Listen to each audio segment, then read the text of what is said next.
Hi friends, welcome YouTube channel और मैं आपका भाई संदीप भोजपुरिया। तो भाई लोग वीडियो स्टार्ट करने से पहले आपसे एक रिक्वेस्ट है, यदि आप हमारे चैनल पर नए तो चैनल को सब्सक्राइब कीजिए। भाई लोग आप सबको बता दें कि जितने भी खेसारी लाल यादव के फैन है, दर्शक है, सबके लिए खुशी की खबर है। भाई लोग आप सबको बता दें कि खेसारी लाल यादव जी के hit machine trending star Khesari Lal Yadav ji का न्यू ईयर सॉन्ग का पोस्टर आउट जारी हो चुका है। भाई लोग आप सबको बता दें कि फर्स्ट पोस्टर आउट हो गया है।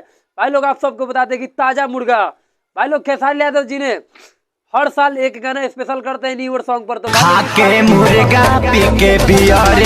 डेट अभी निकल कर नहीं आया। जब आएगा तो सबसे पहले आप सबको भाई बताएगा, लेकिन गाने के वेट कीजिए। आप सब जितने भी खेसारी फैंस हैं इंतजार कीजिए, हमारे खेसारी भैया ट्रेंडिंग स्टार बस 1 से 2 दिन में गाना लेके आ जाएंगे। अब विरोधियों के निकल जाएगा धुआं धुआं। तो खेसारी जी मचा दिए धमाल और हम लोग करेंगे कमाल। तो भाई लोग वीडियो पसंद आएगा तो लाइक शेयर और चैनल सब्सक्राइब जरूर कीजिएगा, नहीं तो उड़ा देंगे।